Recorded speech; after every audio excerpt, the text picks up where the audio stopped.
Hello, and thank you for joining us for this important conversation about It Ends With Us, the much anticipated film adaptation of Colleen Hoover's best-selling novel.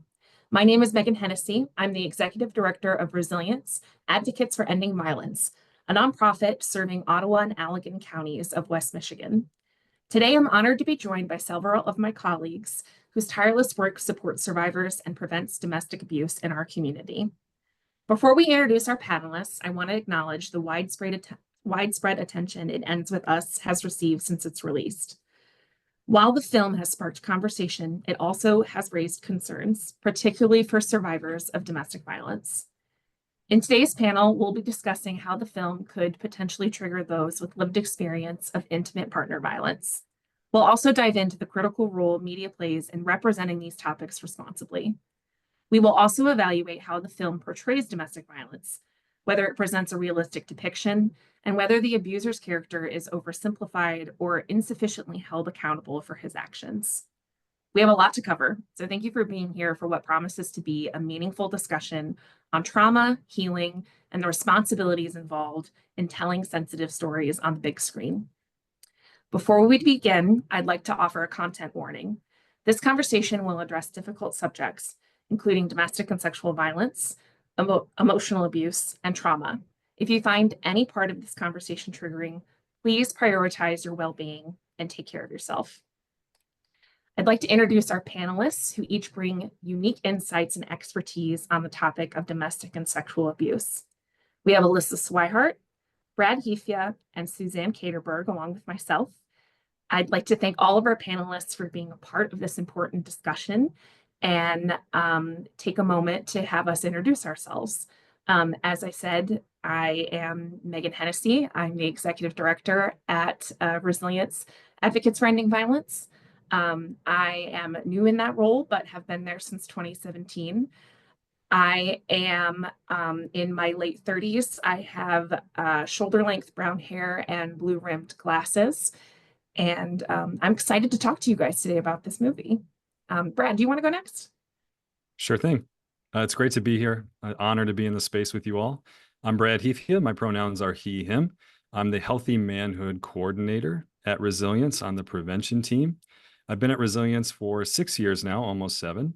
My first couple of years, I was a trauma therapist for survivors, but I've been working with men and boys for the past 3 years.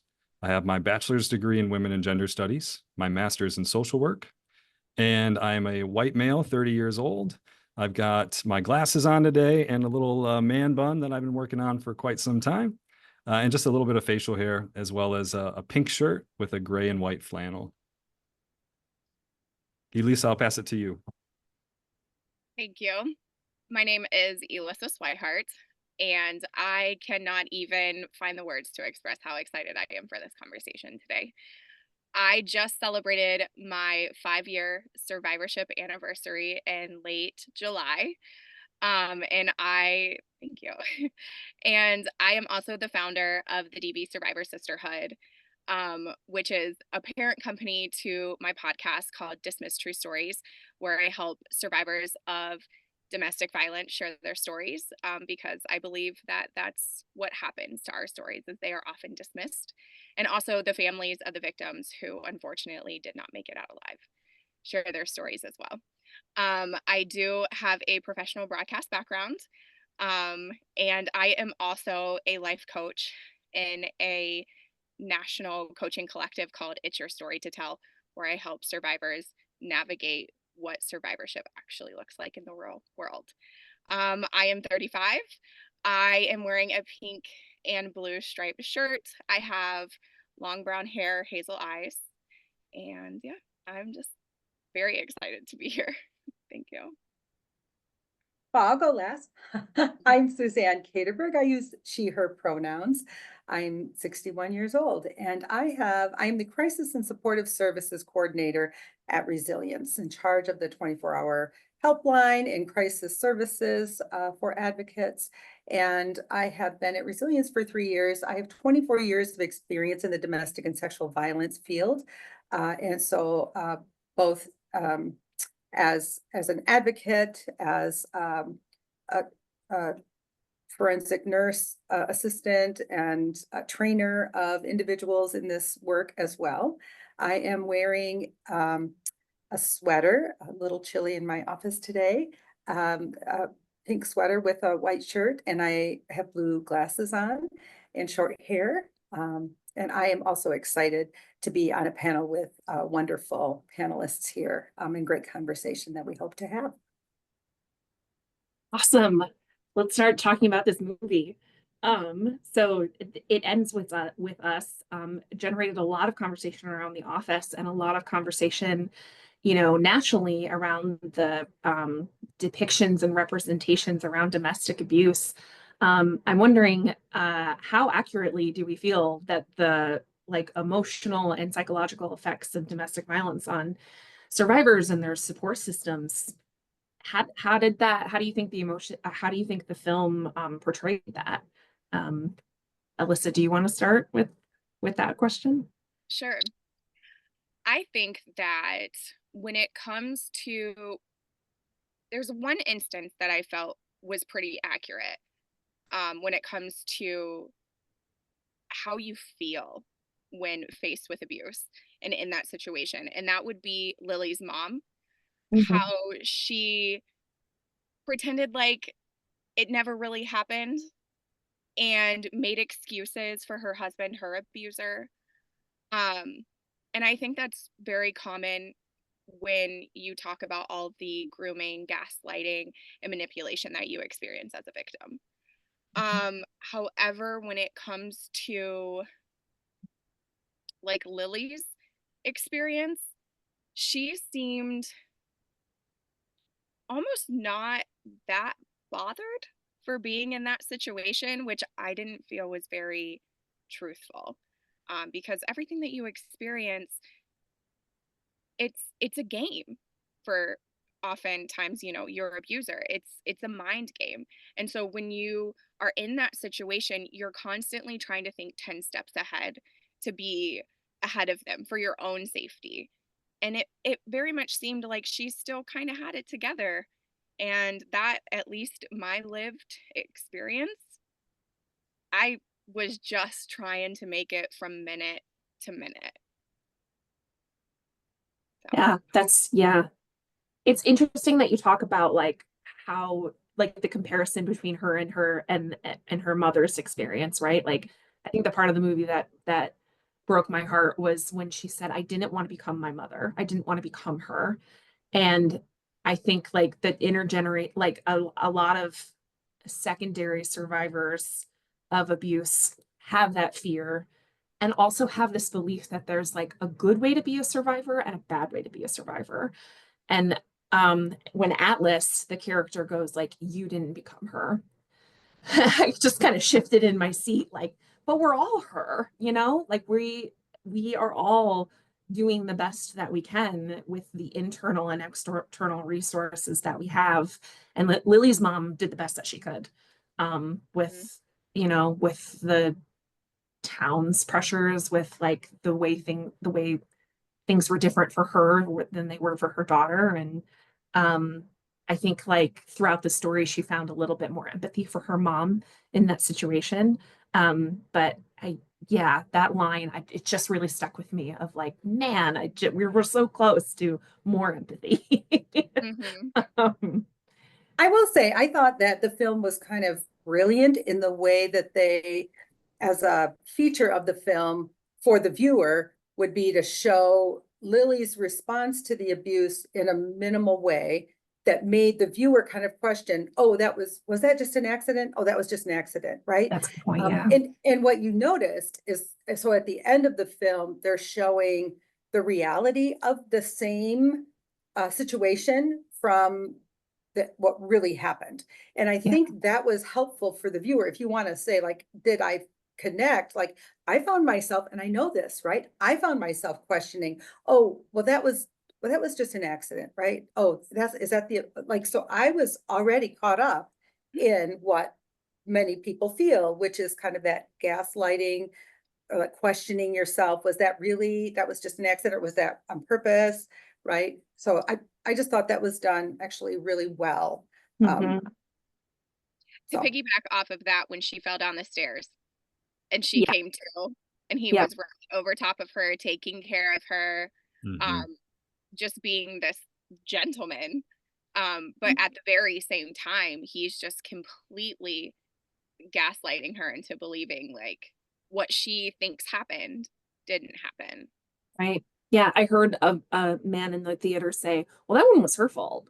Like, because the way that they shot that scene Mm-hmm. makes her think, "Did I trip? What what happened?"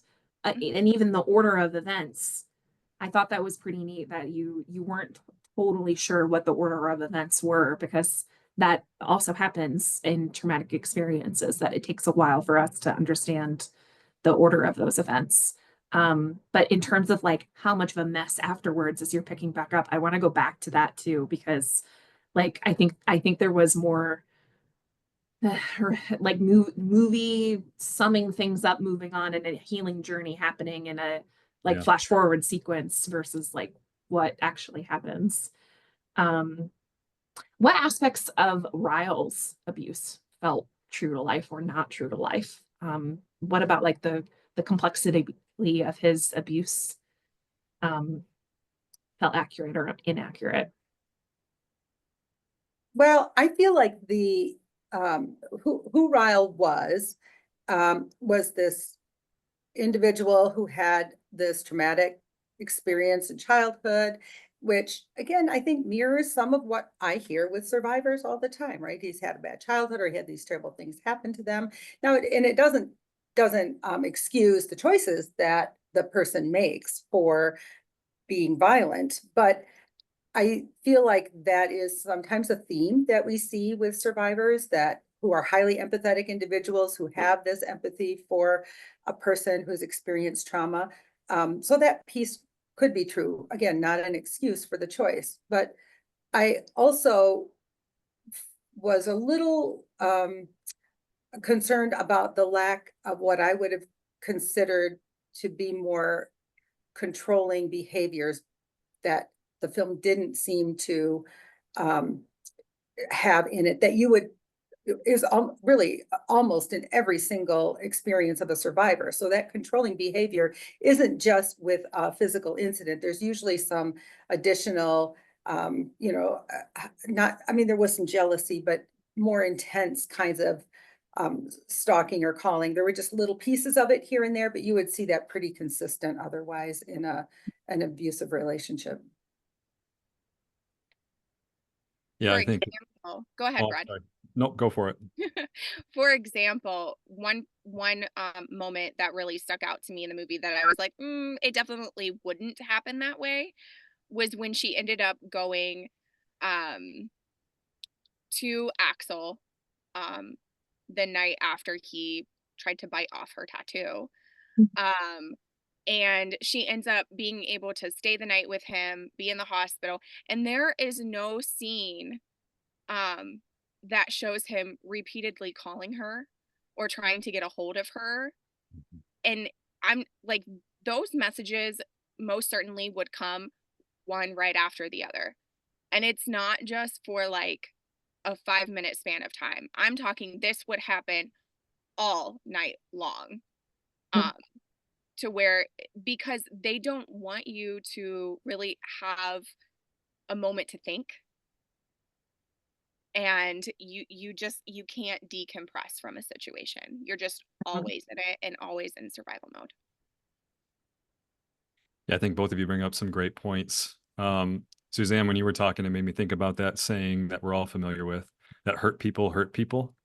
And how I think they were trying to kind of portray that in the movie, especially with Ryle and what he experienced growing up. But some of the things I noticed, given his backstory of this immense childhood trauma that likely was never really addressed, not fully, not in a healthy way, probably didn't get an opportunity to heal and to grieve. And so I kind of found him like overcompensating with that pain by becoming kind of hyper masculine in many ways. And I think that's true of a lot of men, especially who abuse other people, who hurt other people. You know, here he is, this like neurosurgeon. So he has maybe a bit of a God complex to him. He's likely, you know, arrogant because he's very smart. He's very talented. He likes to be the one holding the scalpel, the one who's making the decisions in the OR. Um, I think he has like this power persona charisma to him in the film.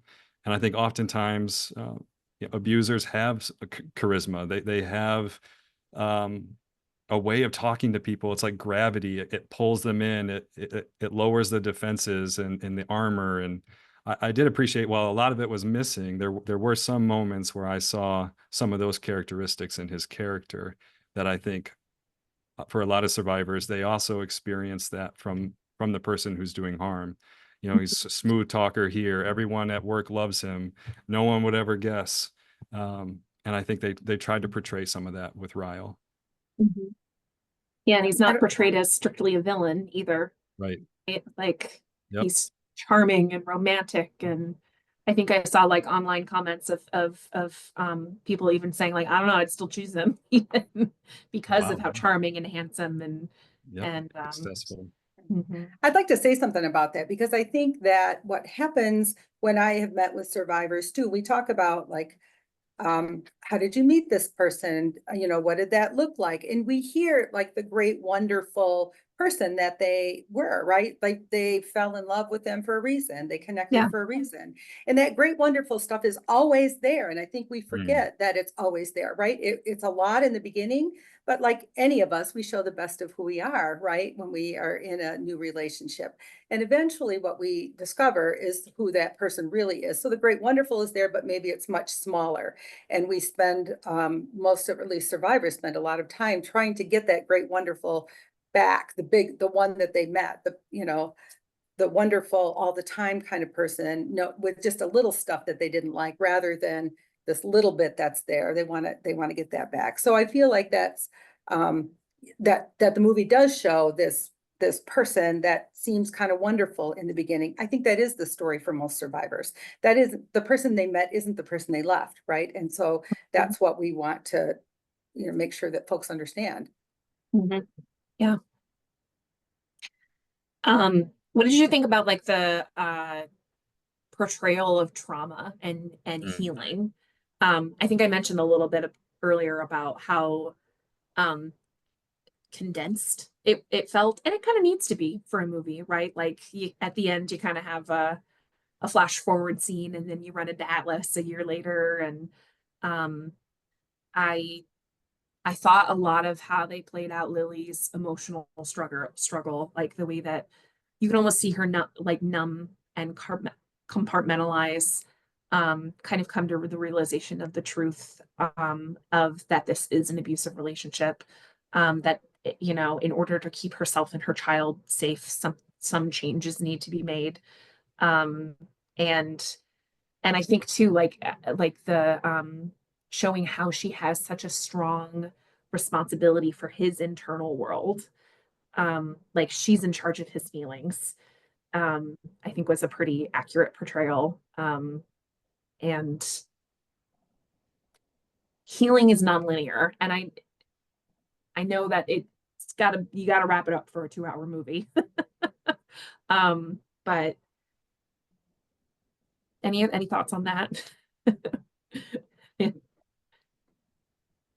I think, to be completely transparent about my own journey, like I said, I just celebrated 5 years in January or July of this year. Um, there are still times, even 5 years down the road, where I have a bad day. Yeah. I have a panic attack. I randomly remember something that I just completely suppressed. So it's not all sunshine and rainbows, you can't just, it's not this domestic violence and abusive romantic relationship, or just abuse in general, isn't something that you just walk away from and poof, you're done. Mhm. It's something that you're traumatized. It sticks with you. And I know, at least from my experience, I am forever changed in a good way and in other ways that, like aren't so pretty. But I think that, like, I also kind of appreciated the fact that she was able to move on with her life without a man first and Yeah. then meet Axel down the road later. Because Yeah. I think that if you don't take that time to give that love back to yourself, then you're just going to keep repeating the cycle. So I did appreciate that. Mhm. Yeah, I like that he didn't pressure her to be with him right away either. Yeah. What was the line he said? Like, if you find yourself in a place that you could fall in love, choose Right. me. Yep. That was Okay, but that was romantic. Like I right. like yeah. Yep, that one got me too. Yeah. Brad fell in love then too. I did. Yeah. Yep. And Um, I will just say, and I don't know where this fits in some of our discussion, but the one trauma response that was, I don't think was realistic would have been at the end of the film and her leaving that relationship. It was far too, um, it seemed like a conversation that you would just have like, oh, by the way, I'm going to leave you and here's why. And here you hold my baby while I tell you that your life is going to end with me. Like it is not, that piece was not realistic. And Lily's trauma at that point would have been one of high fear of what would happen if she were to disclose that alone in a room with her child. And that is the piece that really bothered me most, because I feel like toward the end, when she recognizes this abuse for what it is, that would have heightened her trauma responses Mm. in ways that would be far more dangerous for her to even have such a conversation. Yeah. Yeah. We know, and a lot of survivors know this about their partners, that they're in more danger when they decide to leave. Like that's the time that people are more at risk for harm and homicide. Mhm. And so it's a beautiful scene in, if you're just thinking about it from like, okay, what is the audience supposed to be taking away? You know what I mean? Like the monologue about like, what would you tell your daughter if she came home to you, this baby that we're holding in our arms right now. Mhm. Um and I think like the job that they do of like showing the emotional toll that it takes her to decide to leave, the weighing of it. But there's also like there's no pieces on like, I think you kind of touch on this, Suzanne, a safety plan of like what it means to gain custody when there's no law enforcement report right now. She doesn't want to make a law enforcement report. That's not discussed, and that's fine. Like there's no worries about securing housing because as a flower shop, she's walking around with YSL boots, and that's not a problem in this movie, but that's not the reality. I mean, I guess her best friend has like a giant Birkin bag and it'll work out, but that's not most people's reality, right? Is there's Right. actual practical things that you have to think about when you're separating from your life partner, Mhm. that make that harder. Um, I'd and love there to are just barriers. I'd love to just, I know we got to move on, but just to Yeah. share like that statistic that on average, right, it takes 7 to 9 attempts to leave an abusive relationship before they're able to finally um, break free and find healing. So 7 to 9 times, right? And to your point, Megan, I don't think that was portrayed in the film. It kind of had that Hollywood sparkle to it, which again, I understand 2-hour movie, but it would be nice to maybe validate for survivors how hard it is to leave, especially when you are pregnant or you have children, just to kind of validate the immense toll that takes. And Yeah. I know they were trying to make this an empowerment scene. I mean, to be fair, like they were Yeah. trying to show she's empowered and she's walking away and we're going to end this in a great way, right? I get what they were trying to do. Yeah. Yeah. What about her support systems? What are your thoughts on Lily's support systems in the film? I think that one of the most important parts for me as a survivor watching this movie was watching Elisa, Ryle's brother or sister, tell her, if you take him back, I will never forgive you. Mhm. Because a lot of the times the family of your abuser will also chime in and kind of gaslight you into believing that they aren't who they have shown you who they are. So for Elisa to actually take a stand and to say, okay, enough is enough and I can't support this. A lot of times, because we were just talking about how long it does take to leave and just how immersed in everything that you are and how confused you are and hurt you are. That's a huge decision and it's terrifying.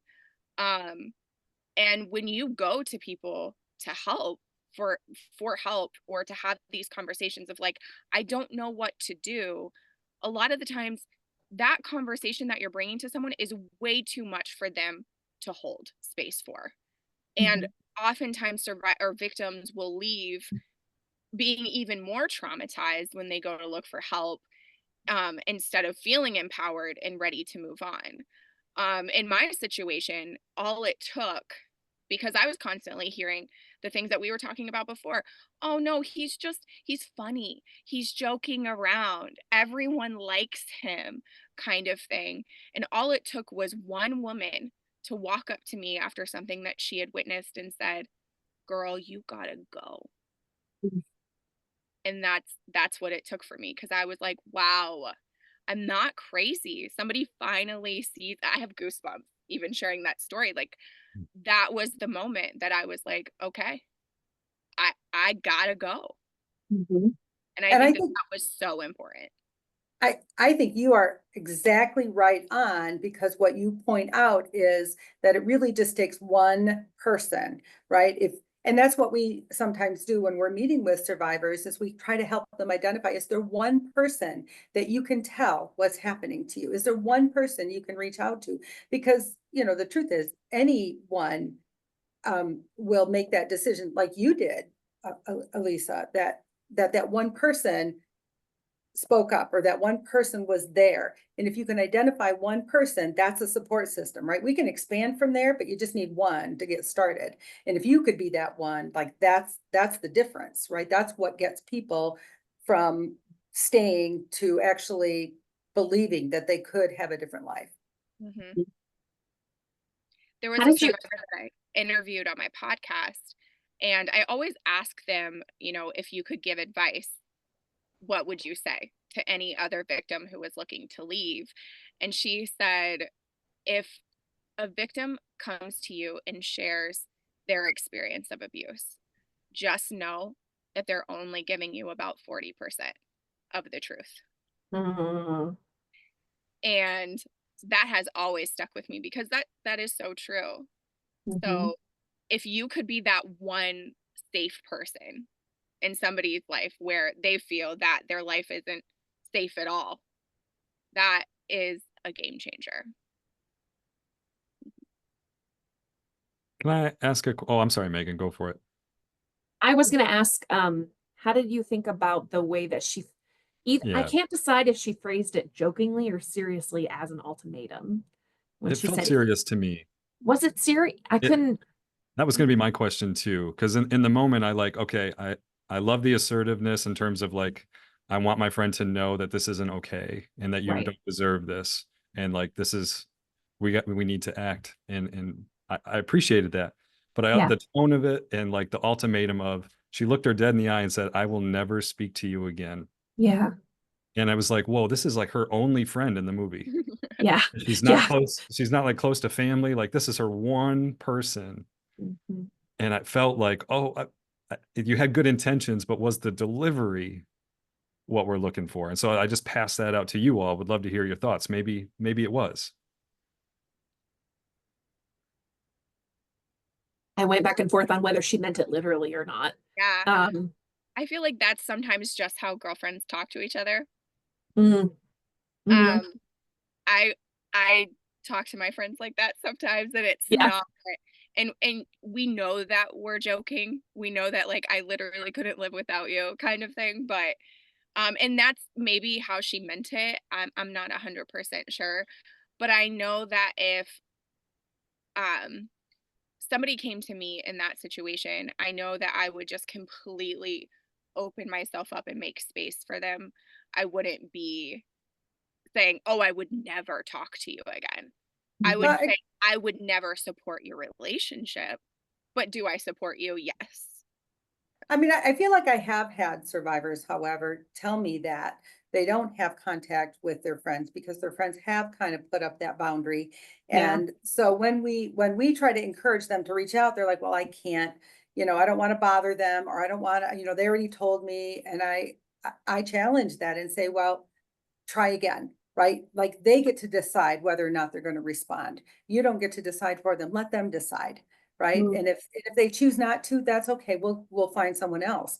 But I think it can go that way, right? Especially like when Brad was talking about how sometimes it takes 7 or 8 times for someone to leave before they leave for good. If you're that friend who maybe was there for them because they left and then they went back and then they left and then they came back and they left and they went back and they left and they went back and they left and they went back and they left and they went back and they left and they went back. Now you tell me that you're going to stick with them, right? Like it gets harder if you're that support person. And I think last thing here for me, at least, is like that speaks to why we also need to support the people who are supporting survivors and in their network, kind of creating space for them to learn skills on what that looks like, to process the emotional weight of watching someone you love and care for go through this. I think obviously we have to support victims and survivors, but also their supports need space too, and they need opportunities to grow and to learn skills and to vent and process. And so I know that's something that we do here at Resilience, is offer supports for the people, the family, the friends of survivors. And I hope that that is something that happens in other places too. Brad, what do you think from your perspective and your work with men and doing prevention work with men, stories like this, what should men take from stories like this in trying to help stop and prevent violence and promote healthy relationships? Yeah, I think there's a ton to take away from it. So bear with me. One of the things that I remember feeling while I was watching it was the sense of ownership. There were so many men in the film that were abusive towards the women in their life, right? Obviously, Lily was being abused. Lily's mother was abused. We hear from Atlas that he has these scars because he's jumped into fights growing up with his mom and her boyfriends. Lily's dad almost kills Atlas by beating him up. So there's just so much violence. And so as I'm sitting there watching this and hearing those stories, I think about how important it is as a man to take ownership that this is a problem around masculinity and how it's been taught and how it's been learned, how it's been handed down from generation to generation. And so I think there's this idea that this is a women's issue, and it's been like that for a long time. And I think stories like this hopefully are trying to change that this isn't a women's issue. If anything, I think this is an opportunity for men to really take a look in the mirror and to do the work of changing the culture of manhood so that it doesn't lead to so many abusive and violent situations. I also think, violence thrives in silence. And that was another kind of theme that I was pulling from this, and how rare it is for men to kind of take a leadership role and to speak out on this issue. I know oftentimes the men that I talk to in the community, they're a little bit shell-shocked when I bring it up, when I start talking about domestic violence or sexual assault. They don't know, what do I say? Do I have the vocabulary to even have these conversations? And so I think that's another thing, is how do we amplify voices, survivors' voices, but also men talking to men about this issue. And then kind of the last thing that I wanted to take away was kind of this mutual liberation. We were talking earlier about Ryle, and I think at his heart, he's still that 6-year-old boy who never really progressed after the tragedy with his brother. And so how do like men see that patriarchy hurts everybody? It's just not good for anyone. And so this idea of mutual liberation, that I can seek to be an ally by unlearning patriarchy. And that's not just going to serve the people around me, but that's going to help me too. I'm going to get to heal. I'm going to get to thrive. I'm going to be able to be the healthiest version of myself. And so Bell Hooks, this is how I'll wrap it up, is this amazing feminist icon that we, at least in our program, we lean on her work around patriarchy. She kind of laid the foundation. She said that, patriarchy demands that all men emotionally self-harm, and that they turn off their emotions, they disconnect from their hearts at a young age. And I can see that with Ryle at 6 years old, right there. He doesn't know how to feel anymore. And how if we're able to change that, men can ask for help. Men can talk about their emotions. Men can find connection. They can be vulnerable. They can take off the mask, take off the armor, be fully human and be whole. That's going to go a long way in preventing violence, and it's going to help men and boys become healthy too. So there's a lot of takeaways. I think ownership, this is, a men's issue, and there's an opportunity for men to come together. Mutual liberation is a beautiful thing. Don't just do this work to help over there. Do it for you too. It's gonna serve you. It's gonna lead to beautiful things for yourself. So those are some of the takeaways from the messages that I saw. I kind of wish that was somewhere portrayed in the film, that there was a character that held some of that, or that owned some of that, some little piece to sort of show that that was possible. That would have been nice. Agreed. Yeah, it's interesting to think about because the film, I don't know if it's, I guess it's probably, yeah, it must be intentional, but there's this parallel between Atlas having obviously a lot of childhood trauma and Ryle having a lot of childhood trauma, and the way that they've both learned how to cope with it differently, and the way that they handle romantic relationships is different, right? Like, you have the good guy cowboy and the bad guy cowboy almost in this movie. And you don't really know how Atlas got there, or how Outlet, research says it's probably that you had someone talk, validate his feelings, talk to him about it. I don't know who that would have been in that storyline. But it's having one adult in your life as a kid telling you your feelings are valid, they matter, is the single best protective factor for any childhood trauma.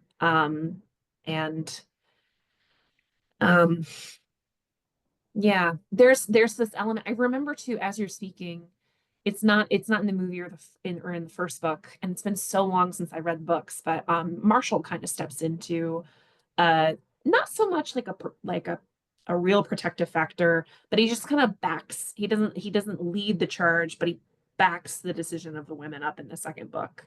So spoilers for the second book, but Lily makes she kind of holds the line and says, you can't have access to our daughter until you go to therapy. And Ryle expects Marshall to side with him, the brother-in-law, and Marshall will not. He backs the women in his life. And Ryle doesn't listen until Marshall backs them. And there's a piece in there that I think kind of reflects real life, unfortunately, right? Like there's your men are going to listen to other men about this in a way that they're not always going to listen to women about. And that's kind of the reality of the system. So how can media portrayals like this help or hurt our public understanding of domestic and sexual violence? Well, I think it can, from a perspective of recognizing that this is a 2-hour film, right? And when we are presented with films that are trying to portray something, whether it's, a movie based on a true story, or, we're getting that, maybe in Elisa's kind of we're getting 40%, right? of whatever that reality really is. So even for survivors that only share that little bit of the truth, we are also getting a little bit of that truth. And I think recognizing that one film isn't going to show the full scope of what power and control in a relationship, in an intimate partner relationship, looks like, because the reality is we were given primarily a physical abuse story, when we all know that power and control dynamics cover a wide variety of financial and emotional and verbal and control and the stalking piece and the threatening piece. There are just so many aspects, and that doesn't even count the potential sexual assault pieces, right? And we did see that in the film, where she does go to the hospital, and you see that she was offered a sexual assault nurse exam at the hospital, which I've only ever seen in SVU. I don't ever see it in film. Seriously. There was an episode of Grey's Anatomy where they did it. Oh, okay. Yeah. Yeah. It is pretty rare, right? And they used the actual language, and they offered this exam. Now, it was kind of almost like a side note, which was unfortunate, because I think it had a potential to have more education in that.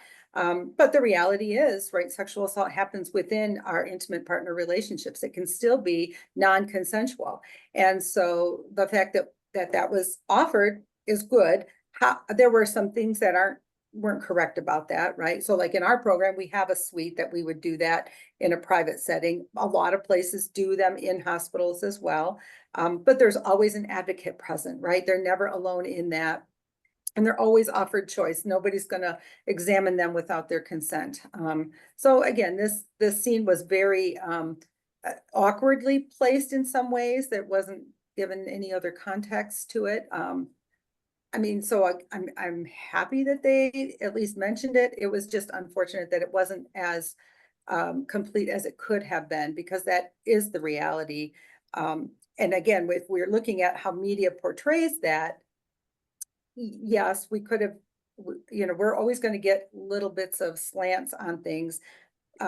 We don't want to lead people into thinking this is the only way that domestic violence presents itself, or that abusers are only people who've been hurt in life, right? I think if we go down any of those, rabbit holes, we're never going to get the complete picture. Yeah.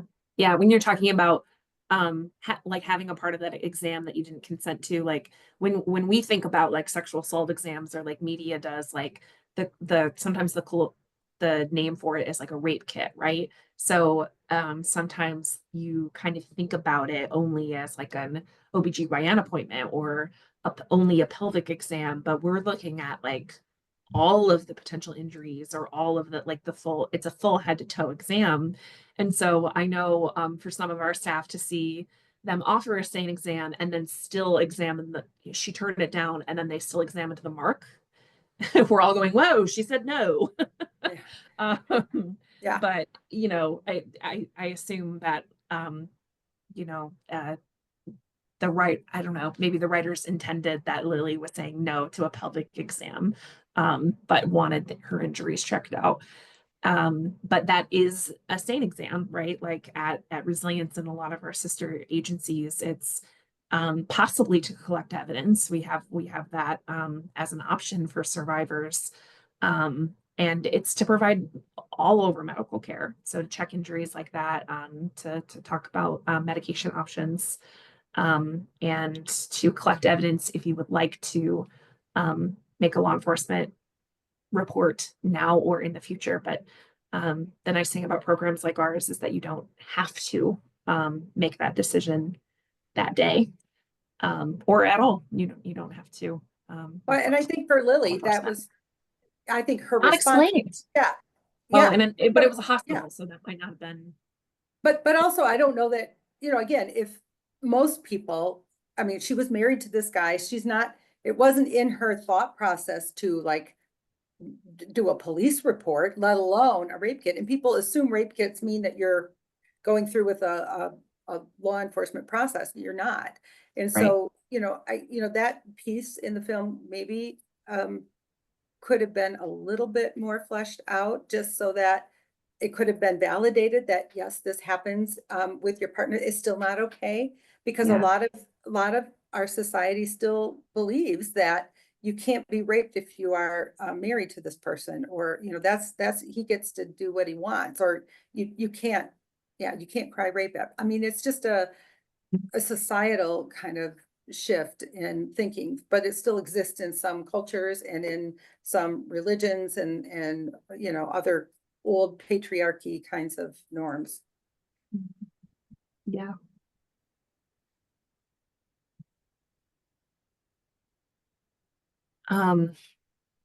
So yeah, I'm hearing that media portrayals in general, like it definitely can help by humanizing, but then in a medium like this, like the risk is oversimplification. Or maybe the necessity is oversimplification. So we keep saying, like, we know we had to get it into a 2-hour format.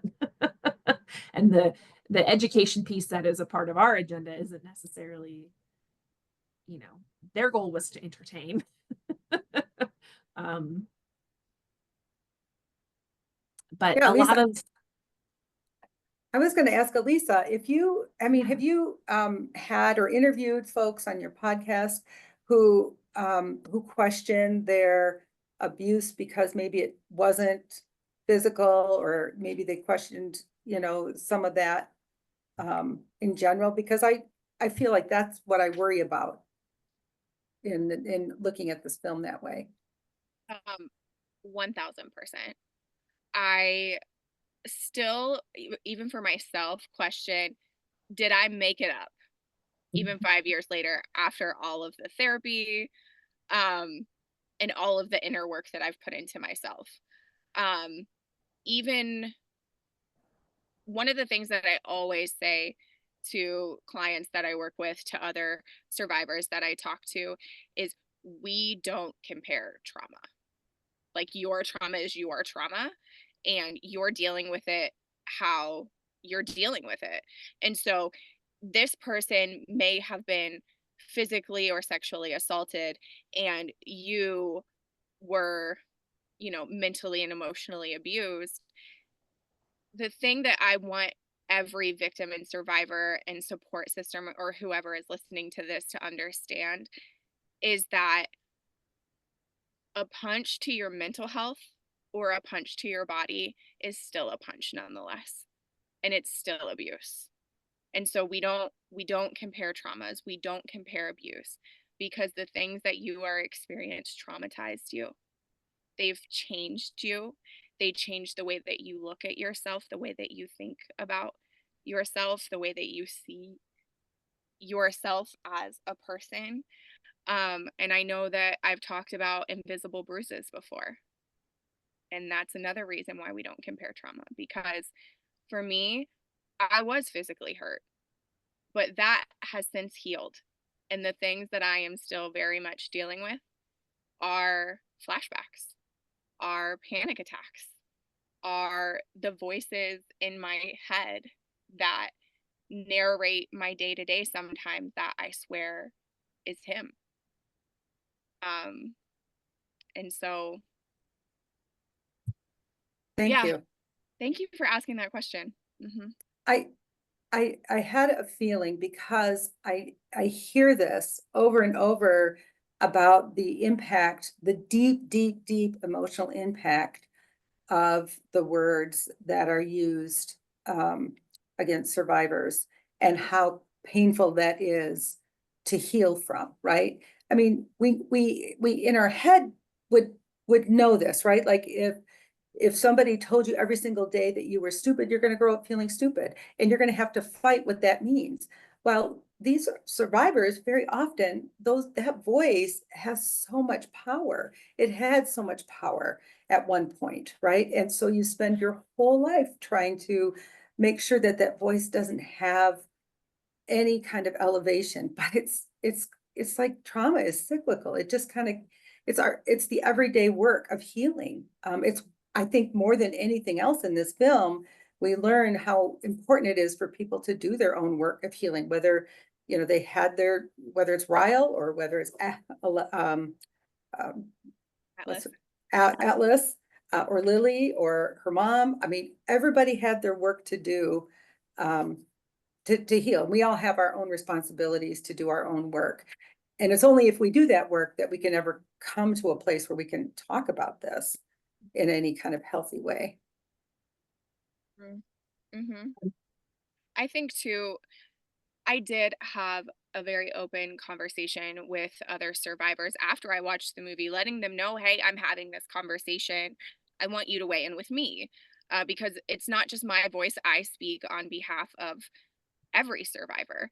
And one thing that I really did come across was nobody wanted to go watch the movie until somebody else did, because they were so scared of what they were going to see. Is it a correct representation? Is it going to be extremely triggering to me? And in my own opinion, if you feel comfortable with where you are at in your healing journey as a survivor, absolutely go watch this movie. I think personally that it was beautifully done. Did they miss some things? Yes. But when we talk about actually just being able to have the conversation, there are so many people that aren't even open to having this conversation.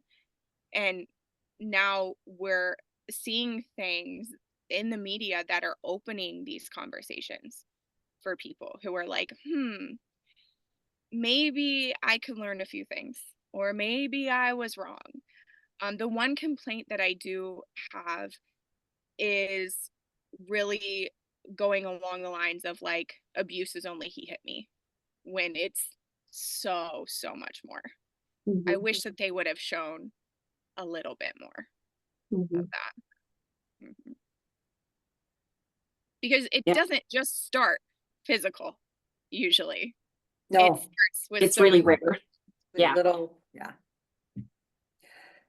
And sometimes I think the other piece too is like, we know that it sometimes happens right away, and other times it could be years down the road. Or, that's why we have people who are in relationships. Maybe it's only for a couple of months, maybe it's for 25 or 30 or 50 years before they're really ready to say, I don't want this anymore, right? Like, so it can run the gamut. So we don't want to even have any judgments around if someone chooses to leave and when they choose to leave. It's just different for everybody. So, yeah, I think that the complexity of the issues can hardly be put into a short film, but I don't know, maybe it could, maybe with some creativity, but we're having the conversation. If it inspires change and it makes us talk about this, it's not a bad thing. No.